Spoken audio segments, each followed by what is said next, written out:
This is example number 20th. Calculation of net profit before tax and EOI.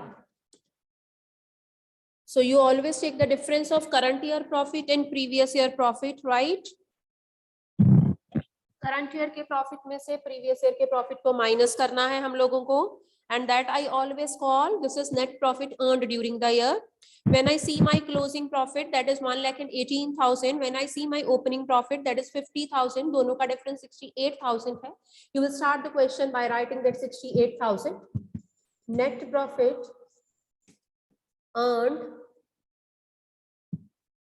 during the year. How I am calculating it? Examiner को बता के आओ वहां पे 168 minus 50,000. So it comes to me 68,000. Right? आगे चलते हैं. Now I will search for 4 items. One is proposed dividend of previous year. Then second we have provision for taxation for current year. Then interim dividend paid during the year. And last but not the least, transfer to different types of reserves. I have dividend paid और उसके साथ वो bracket में लिखता है this is propose dividend of previous year. जो पिछले साल का प्रपोज है ऑब्वियसली है हम लोगों ने इस साल पे करना है, तो ही specifying its nature. I will be calling it at proposed dividend of P year means previous year, that is with us 36,000. Next, he's writing interim dividend paid during the year, that is also to be added, because these are not the items of this activity, these are the items of financing activity. That's why I am just adding up, and these are the sort of appropriations. Actually इनके कारण कोई cash का outflow नहीं हुआ. ठीक है, अगर यहाँ पे प्रपोज डिविडेंड का हुआ भी है तो फाइनेंसिंग में दिखाना चाहिए ना, यहाँ पे थोड़ी ना. So that's why we are just adding up. Interim dividend paid 45,000. Transfer to reserve, that is also to be added at transfer to the reserve 50,000.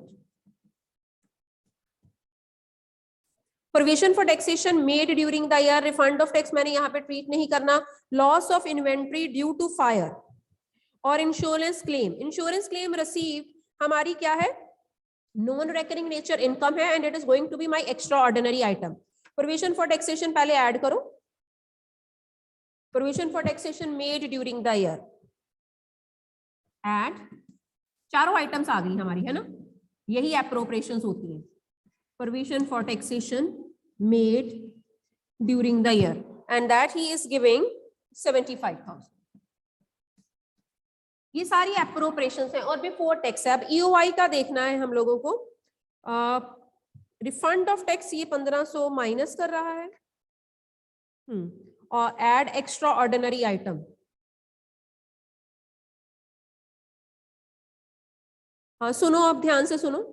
Extra ordinary item में दो चीजें हम लोगों ने करी है. One is income and other is expense और loss. अगर कोई एक्सपेंस और लॉस होता है which is of non recurring nature, उसको आपने प्रॉफिट में क्या करना है, ऐड, क्योंकि ऑलरेडी आप उसे माइनस कर चुके होते हैं, तो आपने उसे क्या कर देना, ऐड. अगर क्लेम रिसीव हुआ है, आप ऑलरेडी उससे प्रॉफिट बढ़ा चुके होंगे, ठीक है, वो आपने इनकम ट्रीट करी होगी, जबकि वो नॉन रेकरिंग नेचर की है, इसलिए उसे क्या करना है, माइनस करना है. तो देखो इसने क्या किया. यस, एक one thing new he is telling us. वैसे रिफंड ऑफ टैक्स बाद में ट्रीट करना होता है, लेकिन इसने रिफंड ऑफ टैक्स को पेज नंबर 5.20 पे देखना जरा. रिफंड ऑफ टैक्स का क्या लिखा है. Income tax paid is shown as an operating activity, however the tax is paid related to financing, वो अलग से दिखाना है. रिफंड का तो कुछ लिखा ही नहीं है. सॉल्यूशन में हमें जाके बताता है कि रिफंड का ऐसे करना है. रिफंड ऑफ टैक्स को आप इनकम मान चुके होंगे, उसे यहाँ पे क्या कर दो, माइनस कर दो, दो it is not your income. यहां तक ऐड करो भाई. एप्रोप्रिएशंस के बाद आपका प्रॉफिट बनेगा, I am कॉपिंग from your book, 2,74,000। जो एक्स्ट्राऑर्डिनरी आइटम आपके एक्सपेंस है उसके कारण आप ऑलरेडी प्रॉफिट डाउन कर चुके हैं, अब प्रॉफिट को बढ़ा दो, ठीक है, because that is not related with your regular operation. जो एक्स्ट्राऑर्डिनरी इनकम है उसके कारण ऑलरेडी आप अपना प्रॉफिट क्या कर चुके हैं, बढ़ा चुके हैं, अब प्रॉफिट को क्या कर दो, कम कर दो, इसलिए वो इनकम को माइनस कर रहा है और एक्सपेंसेस को ऐड बैक कर रहा है।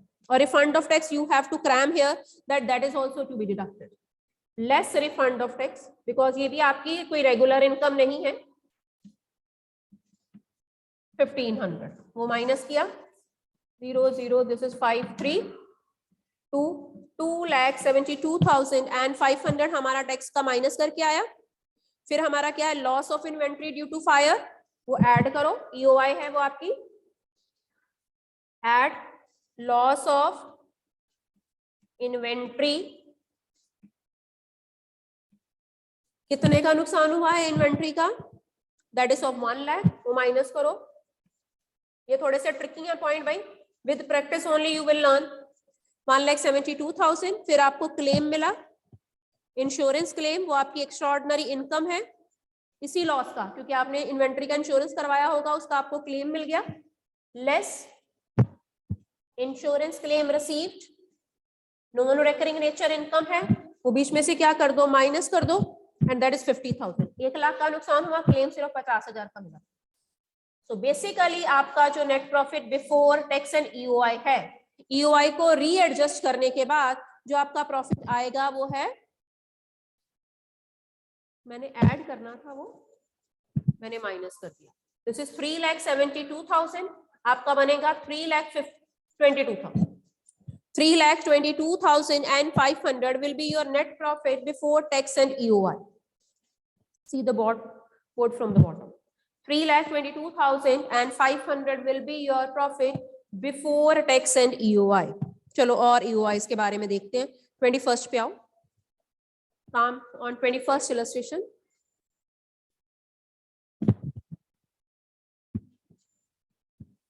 Once again, calculation of net profit before tax and EOI.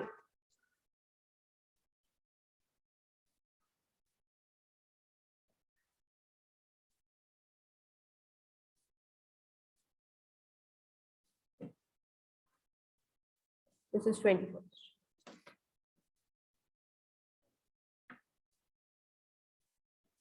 Let's search with the profit.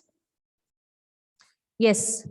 Closing 336 है, देखना मैं कैसे कैलकुलेट करूंगी।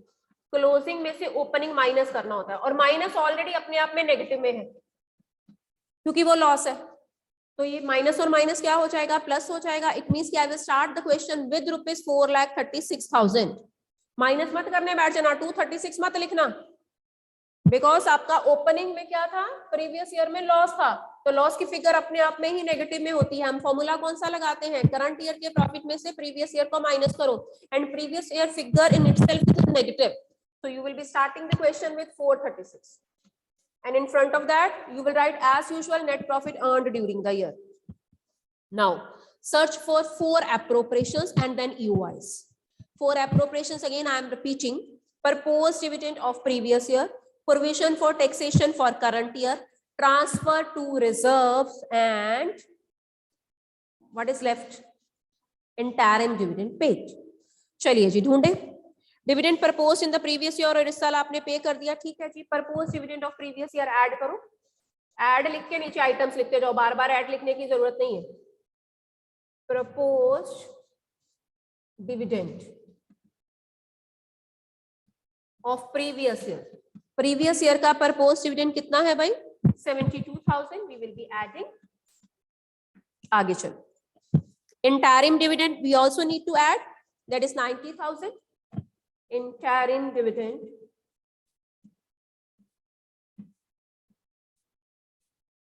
that is how much, 90,000 is to be added. Come to next, transfer to reserve 1 lakh। मैं अब नाम नहीं लिखूंगी, अब आपको पता चल गई है आइटम्स के नाम। 1 lakh is also to be added. Yes, मैंने सुबह पढ़वाया है आपको, preliminary expenses are your extraordinary items। देखो इसने नीचे नोट भी लिखा है, पढ़ो वो जरा note. Preliminary expenses is written off in the year they are incurred. एक नया रूल है, जिस साल आपने प्रिलिमिनरी एक्सपेंसेस को इंकर किया उसी साल आपने उसे राइट ऑफ करना है। जब आपने इसको राइट ऑफ किया होगा तो आपने एंट्री करी होगी statement of PNL account debited to preliminary expenses. It means कि ऑलरेडी आपका प्रॉफिट इसके कारण क्या हो चुका है, डाउन। आप इसे क्या करेंगे, add back. So it is shown as an operating activity because it is neither investing nor financing. Preliminary expenses is a EOI because it is not an ordinary business activity. That's why he has added up. तो बाद में करेंगे EOI. Provision for taxation current year का 150. तो 4 items हो गई क्या हमारी? इन चारों आइटम्स को ऐड करो। इसने लाइन क्यों लगाई है 90 के बाद? ट्रांसफर टू रिजर्व कितना था, 1 लाख, वो अलग से लिखा है, लाइन ऐसी गलती से लगी।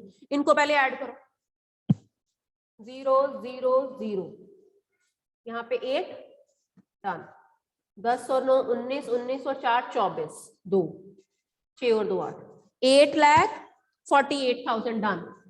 ये हमारा एप्रोप्रिएशंस के पहले का प्रॉफिट आया क्योंकि मैंने सारी एप्रोप्रिएशंस को ऐड बैक कर दिया। नाउ आई एम यस, आप भी एक हैबिट बनाओ, जैसे उसने वर्डिंग लिखी है बिल्कुल ठीक लिखी है।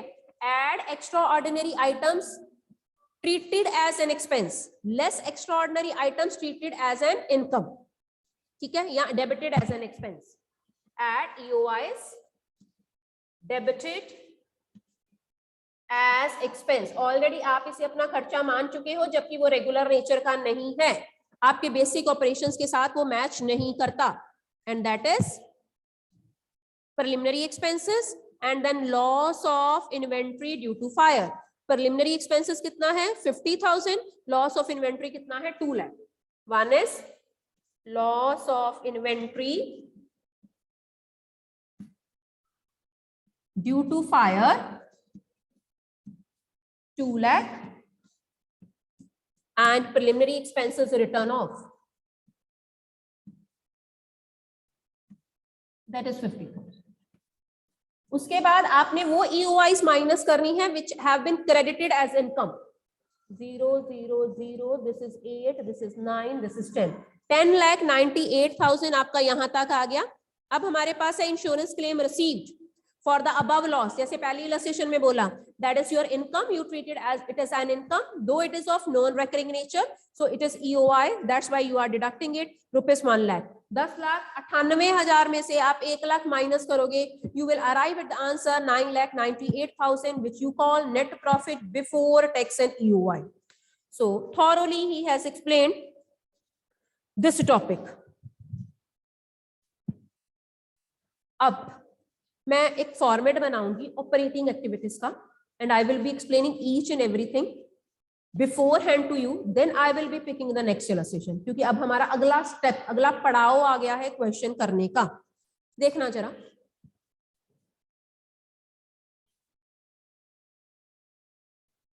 जब हम फुल फ्लेज क्वेश्चन किया करेंगे, पहला पोर्शन हमारा ऑपरेटिंग एक्टिविटीज का हुआ करेगा।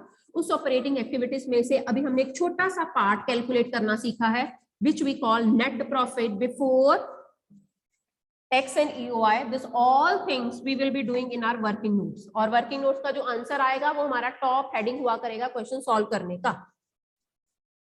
सो फॉर्मेट ऐसे ही चलेगा।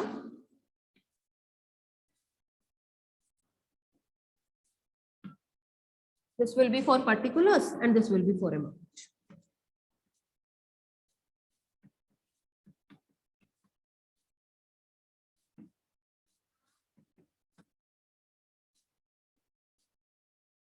राइट, सो वी और पहले हेडिंग बनाते हैं cash flow from operating activities, underline. ठीक है जी, अब पहला पॉइंट हमारा हुआ करेगा हमेशा, जो भी हमने सीखा है, 6-7 इलस्ट्रेशंस करी हैं, 2-3 बैक एक्सरसाइज क्वेश्चन करे हैं, so we have an idea every time our first point will be net profit before tax and EOI। Done. ये सारी कैलकुलेशन आप वही चारों एप्रोप्रिएशंस ऐड करके, EOIs ऐड करके, जो भी कैलकुलेशन आपने वर्किंग नोट में करी है, और इसके आगे लिखा करेंगे एज पर WN मींस वर्किंग के अकॉर्डिंग, ये देख लो। अब अगला स्टेप स्टूडेंट्स क्या है, from the whole question you will be finding non cash expenses, क्योंकि बहुत बार स्टेटमेंट ऑफ P&L में हम ऐसे खर्चे डेबिट कर चुके होते हैं which are of non cash nature, जिसके कारण आपका प्रॉफिट कम हो गया होगा। ठीक है, तो इस चैप्टर की डीलिंग तो हमारी सिर्फ कैश आइटम्स के साथ है, तो कोई ऐसा एक्सपेंस जो आपने नॉन कैश एक्सपेंस P&L में डेबिट कर दिया है जिसके कारण कैश का कोई आउटफ्लो या इनफ्लो नहीं हुआ, वो आपने ऐड बैक करना है। सो नॉन कैश एक्सपेंस में सबसे पहले हमारे पास होता है depreciation charge during the year, फिर हमारे पास होता है गुडविल रिटर्न ऑफ। मान लो क्वेश्चन में गुडविल का ओपनिंग बैलेंस भी दे रखा है, क्लोजिंग भी। Opening balance for example he says 1 lakh, closing balance he says 70,000। It means की 30,000 की गुडविल हमने राइट ऑफ कर दिया। जब गुडविल कम हो रही है तो उसे राइट ऑफ मानना है, आपने यहाँ पे ऐड करना है, और जब गुडविल रिटर्न ऑफ हो रही है नॉन कैश आइटम है। फॉर एग्जाम्पल गुडविल बढ़ रही है, स्टार्टिंग में 1 लाख बैलेंस है, एंड में 1,20,000 हो गया, यू विल अज्यूम की 20,000 की नहीं खरीदी है, और जब आपने नहीं खरीदी है that is to be treated as purchase of non current intangible asset, तब वो इन्वेस्टिंग एक्टिविटी में आउटफ्लो बनेगा।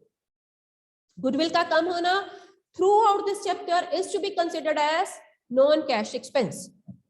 Add non cash expenses. Number 1, अगर क्वेश्चन में है तो depreciation charge during the year. Depreciation आमतौर पे क्या हमेशा कौन सी एसेट्स पे लगता है, नॉन करंट टेंजिबल एसेट्स पे। सिमिलरली अगर आपके पेटेंट राइट्स कम हो रहे हैं, स्टार्टिंग में पेटेंट राइट्स 1 लाख के हैं, एंड में 45,000 के हो गए, इट मींस की पेटेंट राइट्स रिटर्न ऑफ, तो अमोर्टाइजेशन ऑफ एसेट भी इधर ही आएगा, depreciation and amortisation of goodwill, patents and copyrights. और अगर पेटेंट्स की वैल्यू बढ़ रही है तो you will B assuming that it is the purchase of patents, तब ये इन्वेस्टिंग एक्टिविटी में आपका क्या बनेगा, आउटफ्लो बनेगा। So each and every step I am repeating again and again. Under this case, we are adding back those expenses which are not involving any type of outflow of cash. So unnecessarily आपने इसके कारण अपना profit कम कर लिया था। Cash flow statement में मैंने वही खर्चे और वही इनकम्स लेनी है जिनके कारण एक्चुअली कैश का आना और जाना होता है। So again I am coming to the format, ताकि फॉर्मेट में हमें डिटेल ऑफ आइटम्स मिल जाए और नॉन कैश आइटम्स कौन सी रहती हैं। Let's see with the format, full fledged format. Yes, depreciation हो गया, good page number 5.57 I am referring. Non cash बस यही दो आनी है, उसके बाद साथ में हम एक वर्ड लिखते हैं non operating expenses. Non cash and non operating. Non operating means जो मेरे रेगुलर बिजनेस की नहीं है items, like loss on sale of fix asset. आप कभी कभार अपना कोई पुराना एसेट बेचोगे, अगर उसके ऊपर लॉस होता है तो वो नॉन ऑपरेटिंग एक्सपेंस है, आपने उसे भी क्या कर देना है, ऐड बैक कर देना है। Then interest on bank overdraft और ऑन कैश क्रेडिट, ये भी मेरा कोई रेगुलर ऑपरेशन नहीं है बिजनेस का, वो भी आपने ऐड बैक करना है। नॉन ऑपरेटिंग एक्सपेंस अगर आपको याद हो, जब हम रेशियो एनालिसिस में ऑपरेटिंग रेशियो निकाला करते थे, तो thereby we were just taking operating expenses into consideration, all other expenses which were not related with the regular operations of the business we were just excluding. तो यहाँ पे आपको लिखा हुआ है क्वेश्चन में 10% डिबेंचर्स, आपने डिबेंचर्स के ऊपर इंटरेस्ट तो लगाना है, वो फाइनेंसिंग एक्टिविटी में आउटफ्लो होगा, लेकिन यहाँ पे वो नॉन ऑपरेटिंग एक्सपेंस बनेगा, आपने ऐड करना है। तो I must write it here, interest on bank overdraft BO and CC cash credit, then interest on borrowings or on debentures etc, then loss on, these all are the examples of non operating expense। अगले step में आपने क्या करना है, non cash expenses and non operating expenses add back करने हैं। Loss on sale of fixed assets, सारा system reverse है, इसीलिए इस मेथड को हम लोग इनडायरेक्ट मेथड भी कहते हैं। यस, अगर क्वेश्चन में प्रोविजन फॉर डाउटफुल डेट दे रखा है और डाउटफुल डेट का प्रोविजन बढ़ता है, मींस आपने नया प्रोविजन क्रिएट किया है, ये भी एक तरह से आपका नॉन ऑपरेटिंग एक्सपेंस है। प्रोविजन फॉर डाउटफुल डेट का बढ़ना ऐड होगा और प्रोविजन फॉर डाउटफुल डेट का कम होना माइनस होगा। ठीक है, ये भी आपने याद रखना, add increase in provision for DD, DD means provision for doubtful debt या bad debt BD। अब अगला स्टेप, मैंने 6-7 आइटम्स लिखी हैं, क्वेश्चन में कोई 1-2 होंगी, ठीक है ना, सारी थोड़ी ना डालेगा, इतना लंबा क्वेश्चन थोड़ी ना बनाएगा। इसके बाद आपने इसका रिवर्स माइनस करना है।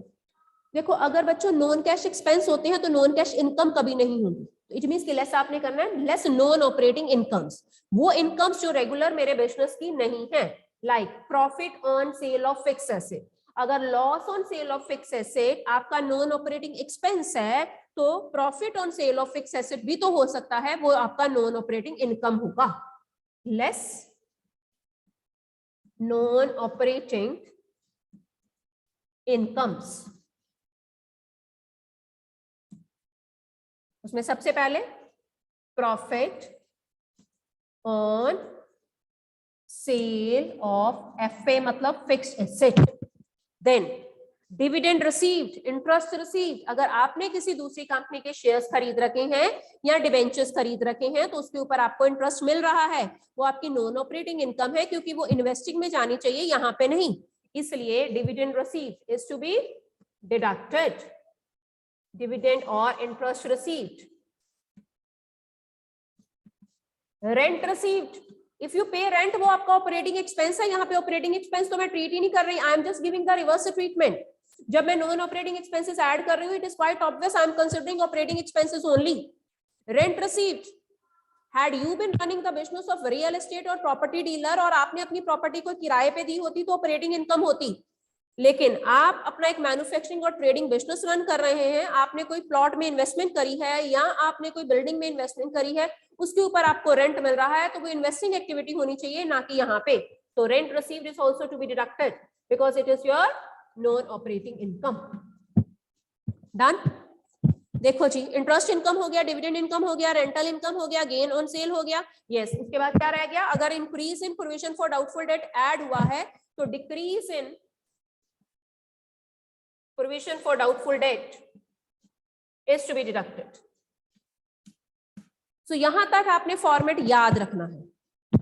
ये दोनों चीजें प्लस माइनस करने के बाद जो प्रॉफिट आपके पास आएगा स्टूडेंट्स, उसको हम लोग हमेशा एक नाम दिया करेंगे and we will be calling that profit operating profit before working capital changes. ये प्लस माइनस करने के बाद, और किसमें ये प्लस माइनस हुआ है, net profit before tax and EOI में। My top heading was net profit before tax and EOI, उसमें आपने non cash expenses and non operating expenses add किए, उसमें से आपने नॉन ऑपरेटिंग इनकम्स माइनस करी, जो आपके पास आया वो ऑपरेटिंग ही तो हुआ, operating profit before working capital changes.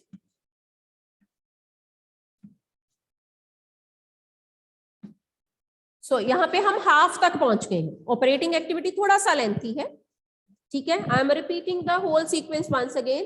पहले आपने वर्किंग नोट्स में अपने करंट ईयर और प्रीवियस ईयर के प्रॉफिट का डिफरेंस लेना है, उसमें मैक्सिमम 4 एप्रोप्रिएशंस ऐड करनी है।